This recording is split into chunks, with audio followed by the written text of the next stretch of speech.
Bon matin et bon café avec Jésus. Aujourd'hui, je vais répondre à une personne qui m'a posé des questions par rapport à ma dernière vidéo sur l'appel de Dieu, comment le reconnaître. Elle m'a demandé, mais c'est pas facile.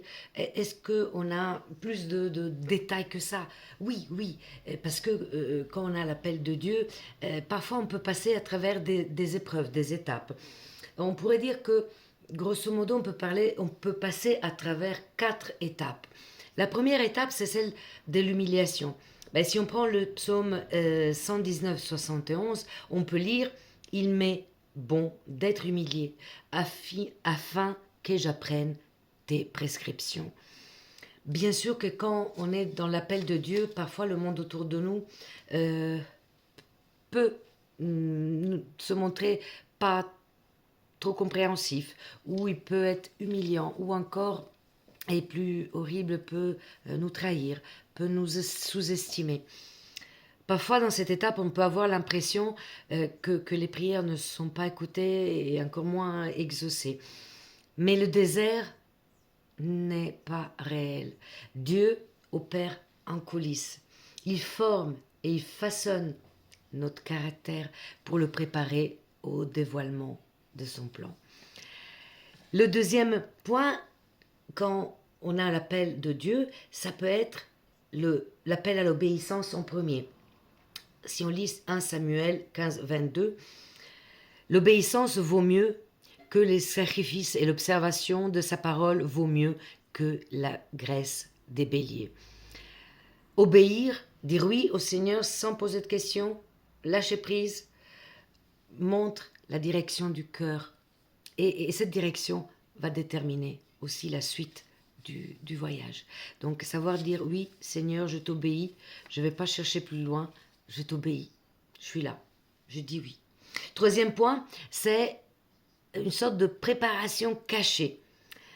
Là, c'est l'école de formation, là où le caractère est forgé, dans la discrétion, dans la discipline.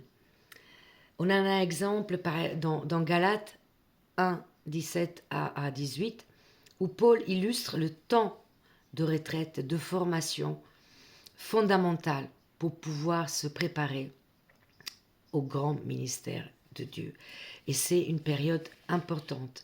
C'est le travail qu'on fait en amont pour pouvoir vraiment marcher dans les pas du Seigneur. C'est le travail d'étude, c'est le travail de lecture de la Bible, c'est le travail d'exégèse, c'est le travail qu'on met en œuvre et qui est un travail qui va nous façonner. Quatrième point, c'est l'élévation soudaine. 1 Pierre 5, 6. Humiliez-vous donc sous la puissance de Dieu, afin qu'il vous élève au temps convenable. Et Dieu élève souvent sans prévenir, tout d'un coup. Même si tu ne l'avais pas prévu, tu ne l'avais pas vu venir, Dieu a tout préparé du début de notre histoire, du début de l'humiliation. L'obéissance, la foi ont montré donc à Dieu la réponse positive à son appel. Le fait de lui avoir confié l'appel dans ses bras, dans sa volonté, c'est le signe pour Dieu qu'on est prêt à lui dire oui. Donc, quand le temps de Dieu, le timing de Dieu est accompli, le changement de position se fait souvent avec une rapidité déconcertante. Mais c'est une rapidité qui a été façonnée à travers toutes les étapes d'avant. Donc, chères sœurs, chers frères, ayez confiance. Quand Dieu a un appel sur votre vie, il va vous le faire savoir.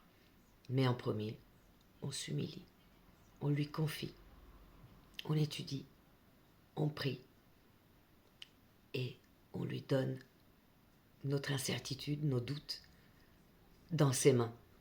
Dieu va s'en occuper, je vous l'assure. Soyez grandement bénis. Bonne journée.